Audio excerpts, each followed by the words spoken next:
अस्सलाम वालेकुम स्टूडेंट, मेरा नाम मोहम्मद फ़ैज़ान अली कुरैशी है। उम्मीद है कि आप सब लोग बहुत अच्छे होंगे और आप सब लोगों को खुशामदीद मेरे इस चैनल बायोलॉजी मेरे साथ में।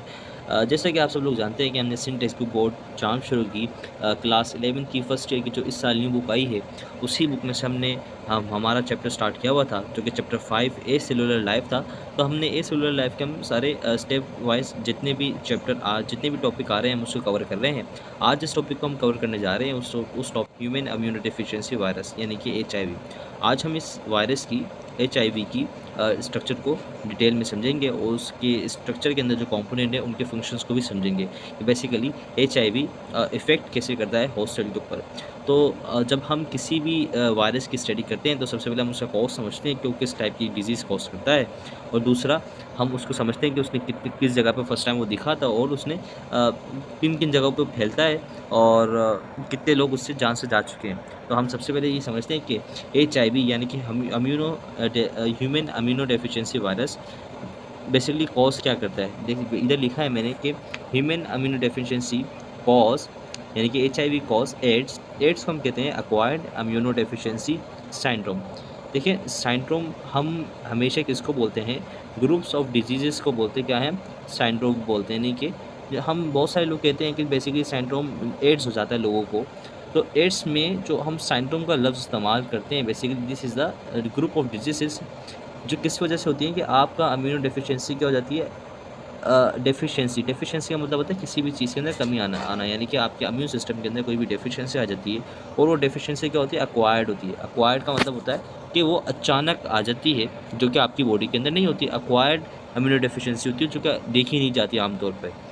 इसी तरीके से it was first reported in 1981 in California is located in America. यानी कि फर्स्ट टाइम अमेरिका की एक स्टेट कैलिफोर्निया के अंदर दिखा था 1981 के अंदर। इसी तरीके से AIDS spread more in the poor countries. आपको पता है कि एड्स ज़्यादातर पुअर कंट्रीज़ के अंदर फैलता है। तकरीबन 35 million peoples around the world catch by AIDS, in which 5% are childrens and aged under 15 years. बोला जिसके अंदर तकरीबन जो 5% जो इन्फेक्टेड लोग हैं वो तकरीबन 15 साल से छोटे हैं, यानी कि अंडर 15 ईयर्स हैं। और ये तकरीबन 35 लाख लोगों को डेथ कर चुका है या हो चुका है। 35 मिलियन लोगों को, इसका मतलब हो गया 3.5 करोड़ लोगों को इसने इफ़ेक्ट किया है, इन्फेक्ट किया है। तो ये बात आपको पता होनी चाहिए। तो इधर मैंने कुछ ब्यूटीफुल से डायग्राम बनाई है जो कि आपको हेल्प करेगी इसका स्ट्रक्चर को समझने में, जो कि हम आज जो स्ट्रक्चर पढ़ने जा रहे हैं वो एचआईवी का पढ़ने जा रहे हैं। तो सबसे पहले हम जब स्ट्रक्चर को पढ़ते हैं तो स्ट्रक्चर के बारे में हम कुछ फीचर्स को बाय डिस्क्रिप्टिव या थियोरेटिकल फॉर्म में भी समझना ज़रूरी है। तो हम सबसे पहले क्या करते हैं, हम स्ट्रक्चर को थ्योरी के अंदर समझते हैं, देन उसके बाद हम इमेज को देखेंगे तो आपको ईजिली सब समझ में आएगा। तो चलिए हम स्ट्रक्चर को भी पढ़ते हैं और उन स्ट्रक्चर के फंक्शंस को भी समझेंगे। तो अब हम समझते हैं कि एचआईवी जो तकरीबन होता है is about 60 time lesser than a RBC, यानी कि वो तकरीबन 60 गुना 60 टाइम्स छोटा होता है किसी एक आरबीसी से। एक आरबीसी 60 टाइम छोटा होता है। This is a important MCQs point of view of your board exams, या आपके बोर्ड्स के अंदर एमसीक्यूज़ में पूछा जा सकता है। तो इस बात को याद रखना है आपने। और जो डेट मैंने बताई थी किस डेट के अंदर एचआईवी फर्स्ट टाइम अकर हुआ था, उस डेट को भी आपने याद रखना है। It is spherical in shape and contain 2 RNA molecules. इस बात को भी याद रखना। इसके पास 2 आरएनए मॉलिक्यूल होते हैं। अगर आपसे बोर्ड के अंदर पूछ लिया जाए कि what is the structure of HIV, तो आपने एज इट इज़ ऐसे लिखना है जिससे मैंने लिखा है इधर। हर चीज़ को आपने in the form of facts बताते हुए जाना है। Spherical in shape and contain 2 RNA molecule which folded form 9 genes, यानी कि वो 9 जीन क्या होती है, इन्वेलप होती है इन प्रोटीन कोड, और उस प्रोटीन कोड को हम क्या नाम देते हैं, कैप्सिड का। अगर आप मेरे सारे सीरीज से लेक्चर देखते हुए आ रहे हैं बाय पार्ट्स, जितने मैंने तकरीबन अब तक मैं 5 लेक्चर्स अपलोड कर चुका हूँ, तो आपको पता होगा कि कैप्सिड क्या होता है। देखिए जो एक जीन है यानी कि उसका जो जेनेटिक मटेरियल है वायरस का, वो एक कैप्सूल के अंदर बंद होता है, एक प्रोटीन कोड के अंदर बंद होता है, उसको हम क्या नाम देते हैं, कैप्सिड का नाम देते हैं। और सिंपल सी बात है। और वही जीन क्या करती हैं, this gene produce viral protein structure which participate in the formation of new copies और प्रोजेनी ऑफ वायरसेस। इसमें इन्वॉल्व हो जाते हैं। फिर वही जीन क्या करती हैं, प्रोड्यूस करवाती हैं वायरल प्रोटीन स्ट्रक्चर, प्रोड्यूस करवाती हैं जो पार्टिसिपेट करती है in the formation of new copies या प्रोजेनी ऑफ वायरसेस।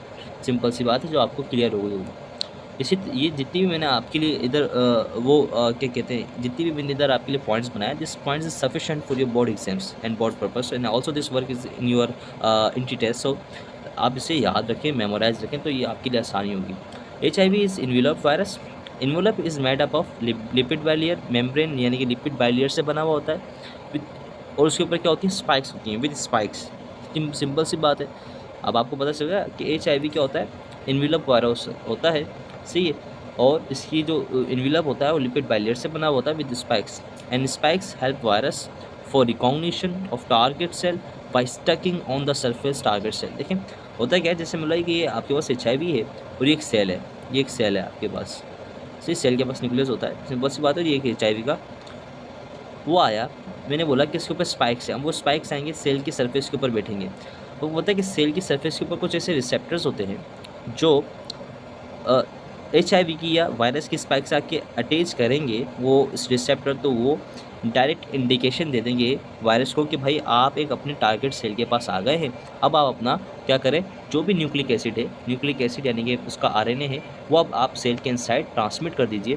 अब वो ट्रांसमिट हो जाता है, तो इससे पता चला कि जो स्पाइक होते हैं वायरस के ऊपर, वो क्या हेल्प करते हैं, रिकॉग्निशन ऑफ सेल या होस्ट सेल के ऊपर रिकॉग्निशन के अंदर हेल्प करते हैं, यानी कि उसको एक्सेप्ट करने के अंदर, भाई मैं इस सेल को इन्फेक्ट करने के लिए बनाऊँ तो मैं इसी सेल को इन्फेक्ट करूँगा। सिंपल सी बात है। ये बात आपको अब समझ में आ गई होगी, मुझे पूरा यकीन है। अब इसकी थोड़ा फंक्शन देखते हैं, काम किस तरीके से करता है भाई ये। देखिए वायरस में this virus makes DNA from its own RNA। भाई आपको पता है ना, HIV इज़ RNA वायरस और इन्वेलप भी है। तो अब क्या होता है, इसके अंदर एक जो यूनिक बात होती है वो क्या होती है कि ये अपने RNA से क्या बना लेता है, DNA बना लेता है। क्या बना लेता है, और फिर इस DNA को क्या कर देता है, होस्ट के DNA के अंदर इंटीग्रेट कर देता है। इंटीग्रेट का मतलब क्या होता है, उसमें शामिल कर देता है। सिंपल सी बात है। या आप इसको रिकॉल कर रहे होंगे, इसको पकड़ो, इस बात को, इसी बात को आपने समझने की ज़रूरत है। फिर क्या होता है कि कैसे करता है, बाय यूजिंग ऑन एंजाइम, जिनको हम क्या होते हैं, रिवर्स ट्रांसक्रिप्टेज एंड इंटीग्रेस। ये दो एंजाइम है which is a fundamentally play their important role, जो अपना एक बहुत बड़ा एक फंडामेंटल इम्पोर्टेंट रोल अदा करते हैं, सही, in the infection of virus. ये बात आपने याद रखनी है।